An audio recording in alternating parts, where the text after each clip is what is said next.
Sayangnya istri Setupati meninggal. Istri tercinta yang suka marah-marah itu kini sudah tak ada. Bayi laki-laki Setupati kemudian dipanggil Sultan oleh salah seorang preman senior Mansur. Nama Sultan yang sebenarnya adalah Vikram, tapi selalu dipanggil Sultan. Dia diasuh dan dibesarkan oleh ratusan preman karena ibunya tidak ada. Sultan diajari segala hal, termasuk bertarung. Namun, Sultan diminta untuk menjauhi kekerasan sesuai amanah almarhumah ibunya. Anak Setupati, Sultan diperankan oleh Karti sudah dewasa. Sultan kembali ke rumah setelah 2 tahun bekerja di Mumbai sebagai ahli robotik. Dia pulang bersama temannya. Waktu dekat, dia akan pergi ke Jepang, kemudian membangun perusahaan robotik sendiri. Tiba-tiba beberapa orang pengantar pizza membawa senjata dan menembak Setupati. Anak buah Setupati juga terluka, sedangkan penyerang berhasil kabur. Setupati tidak melarang jika Sultan akan pergi dari rumah. Tapi satu permintaannya sebagai ayah suatu saat nanti harus pulang. Dan jika para preman itu menghadapi masalah, Sultan harus berdiri di samping mereka. Esokan harinya, Sultan dibangunkan tidur oleh Mansur dengan wajah sedih. Ternyata ayah Sultan sudah tak bernyawa. Obrolan semalam adalah yang terakhir. Semua orang berduka, terutama Sultan.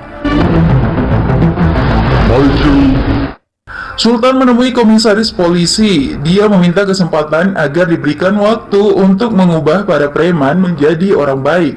Sultan yakin mampu mengubah watak mereka. Komisaris menyetujui, namun diberikan waktu selama 6 bulan saja. Dan selama itu tidak boleh ada kekerasan yang dilakukan. Apabila masih terjadi, semua preman akan dibunuh. Mansur yang menggantikan posisi Setupati kemudian memerintahkan 20 preman untuk pergi ke desa. Tapi Kasih yang memiliki ambisi menjadi pemimpin menentang. Sultan juga sangat marah. Dia meminta tidak boleh lagi ada yang melakukan kekerasan. Tapi Sultan tidak memberitahu alasannya. Sultan mengancam akan pergi dari rumah dan tidak mau mengenal para preman itu lagi jika masih saja melakukan kekerasan. Sultan sebenarnya sangat menyayangi para preman itu.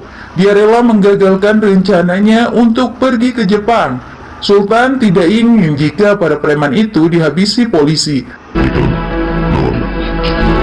Persoalannya, Mansur bersama preman lainnya ingin tetap pergi ke desa. Apalagi itu adalah janji Setupati sebelum mati untuk membunuh Jaya Selan. Mansur memutuskan untuk tetap membunuh Jaya Selan secara diam-diam, tapi tertangkap basah saat akan pergi. Sultan kemudian meminta semua preman ikut ke desa. Setelah tiba di desa, Mansur bersama kepala desa mengatur agar Sultan tidak tahu tujuan utama membunuh Jaya Selan. Anak kepala desa Rukmani dijadikan sebagai calon istri Otalori. Otalori juga terpukau dengan kecantikan Rukmani, tapi dia menolak Rukmani karena semuanya memang hanya settingan saja. Sultan yang tidak tahu apa-apa begitu bahagia karena Ota menolak gadis yang telah memincut hatinya itu. Kini justru Sultan yang menyatakan cinta. Dia siap menikahi Rukmani. Semua orang menjadi kaget. Rukmani langsung menolak lamaran itu mentah-mentah. Kita semua akan tinggal di desa ini sampai gadis itu menerima cinta saya, ucap Sultan. Upaya PDKT terus dilakukan Sultan kepada Rukmani, tapi Rukmani jual mahal. Dia sama sekali tidak tertarik dengan Sultan. Akhirnya Rukmani berbicara dengan Sultan tentang kondisi desanya. Desa yang dulu indah dan makmur kini terlihat gersang.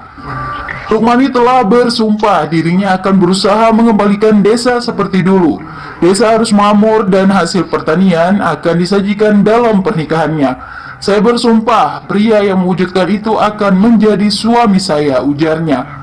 Suatu hari Mansur dan anak buahnya memiliki momentum untuk membunuh Jaya Selan di pasar. Tapi masalahnya, lagi-lagi Sultan menjadi penghalang. Sultan menjadi marah melihat peristiwa di pasar. Dia meminta semua orang untuk pergi dari desa. Mansur berusaha menjelaskan bahwa apa yang dilakukan saat ini untuk memenuhi janji almarhum ayahnya Setupati. Tapi Sultan tidak peduli, selama saya masih hidup tidak ada yang boleh melakukan kekerasan, tegasnya. Saat itu beberapa warga datang menangis kepada Sultan. Jaya Selan menyiksa penduduk, anak kecil, kaum wanita hingga orang tua dipukul dan ditendang. Ada pula orang tua yang diikat dan dicambuk. Jaya Selan tidak mempedulikan kedatangan Sultan. Dia meminta Sultan pergi. Situasi saat ini benar-benar membuat Sultan dilema. Sementara Jaya Selan terus saja melakukan penyiksaan, tapi Sultan tidak suka kekerasan. Dia melangkah untuk pergi. Mansur dan para preman sudah tiba. Mereka tidak tahan lagi. Jaya Selan harus dibunuh. Mereka langsung berlari untuk menyerang Jaya Selan. Sultan yang melihat itu lagi-lagi tidak membiarkan para preman untuk melakukan kekerasan. Tapi kali ini dia yang siap melakukan apapun, termasuk melawan Jaya Selan.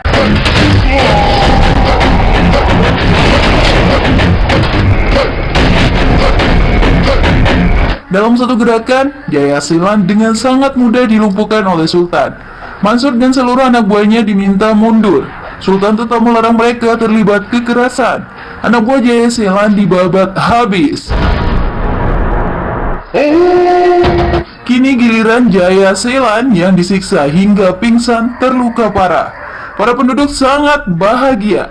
Tidak terkecuali Rukmani, apalagi Mansur dan anak buahnya bangga melihat Sultan. Hanya pekerjaan di desa sudah selesai. Jaya Selan terluka parah dan tidak akan bisa berbuat apa-apa lagi. Mansur bersama seluruh preman juga sudah bersiap untuk kembali ke Chennai. Sultan memiliki ide untuk tetap mengajak para preman tinggal di desa, yaitu menjadikan mereka sebagai petani. Sultan ingin desa tersebut terlihat hijau kembali, dan hasil pertanian disajikan dalam pernikahannya. Ini adalah ucapan Rukmani yang diulang Sultan. Saya akan mewujudkan itu, ucapnya. Hari-hari para preman kini diisi dengan bertani. Tidak mudah bagi mereka untuk bertani. Berbeda halnya jika membunuh, mereka sangat berbakat. Berkali-kali mereka memohon agar kembali ke kota, tapi itu membuat Sultan marah. Dialah pengusaha tambang yang menyewa Jaya Selan. Sebut saja namanya Ravanam. Ravanam juga datang langsung ke desa mengajak Sultan kerjasama, tapi ditolak. Sultan mengusirnya pergi. Marah, sekelompok preman jahat disewa untuk membunuh Sultan. Tapi Sultan bukan orang lemah. Masalahnya, jika pasukannya bangun dari tidur, kelompok yang menyerang bisa-bisa dibunuh. Kerja keras para preman rela bertani tidak sia-sia. Meski dilakukan dengan terpaksa, padi yang ditanam mulai tumbuh. Desa sudah terlihat lebih hijau. Rukmani kini menjadi kagum dengan Sultan. Bukan hanya benih padi yang telah tumbuh, benih cinta di dadanya juga sudah tumbuh mekar berkembang. Rukmani bahkan mengaku siap menikah dengan Sultan.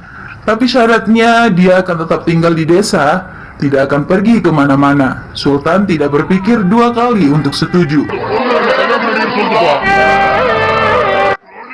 Proyek penambangan senilai 10.000 crore kini terancam batal.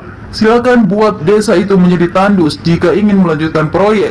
Sultan bisa bernapas lega. Dia kemudian mengajak Mansur pergi ke kota mengurus sertifikat lahan. Sultan telah membeli lahan pertanian. Masing-masing preman akan diberikan 2 hektar. Aset rumah dan tabungan Sultan habis untuk membiayai itu. Saya melakukan ini agar saudara-saudara kita tidak terlibat kekerasan lagi. Tidak ada lagi yang akan menyebut mereka preman, ucap Sultan kepada Mansur.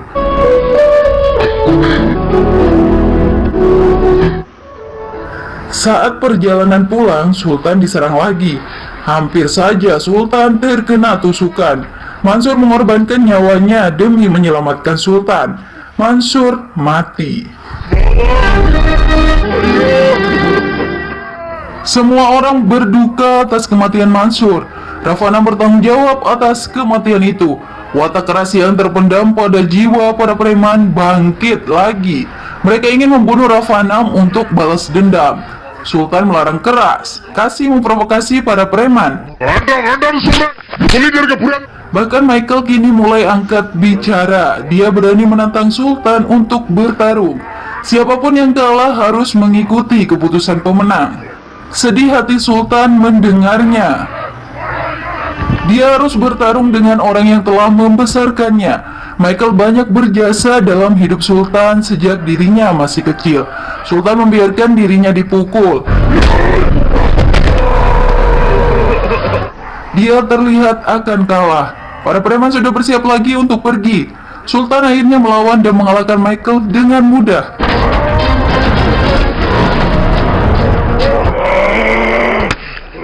Kemenangan Sultan tidak membuatnya gembira, apalagi para preman yang telah dianggap saudara kini membencinya.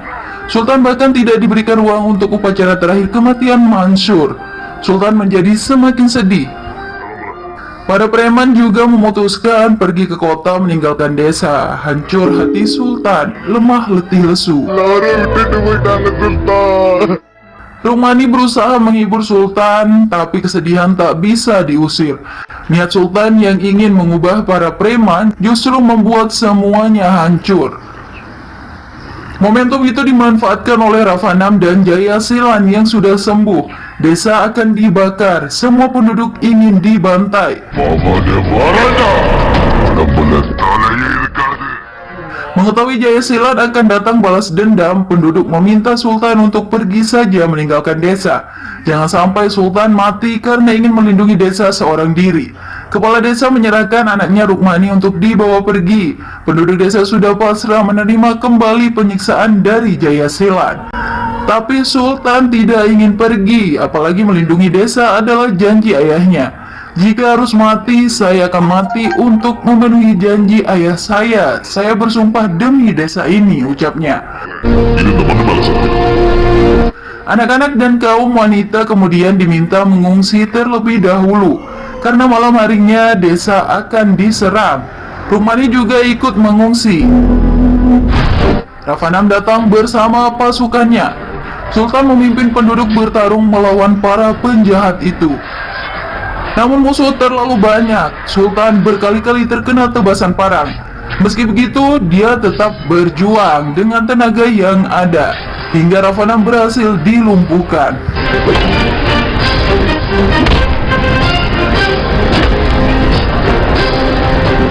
Tapi pasukan penjahat yang dipimpin Jaya Silan baru tiba. Banyak sekali. Rukmani juga ditawan oleh Jaya Silan. Sementara Sultan dan para penduduk sudah kehabisan tenaga. Tidak ada pilihan lain lagi. Bertarung hingga mati satu-satunya opsi. Saat itulah dari belakang Sultan datang pasukan preman yang sebelumnya telah pergi. Kekuatan baru sudah hadir. Michael minta maaf kepada Sultan. Begitu pula dengan Kasih dan lainnya. Mereka mengetahui kebenaran setelah bertemu pengacara keluarga di kota. Para preman sangat menyesal telah meninggalkan Sultan. Kini ratusan preman itu berdiri di samping Sultan. Mereka siap membantai siapapun. Jaya Silan dibuat ketakutan.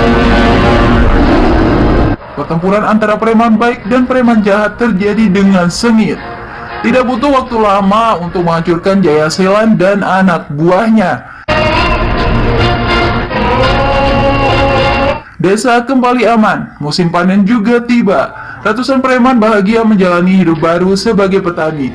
Tidak ada lagi kekerasan. Dan film pun selesai. Sampai jumpa di alur film.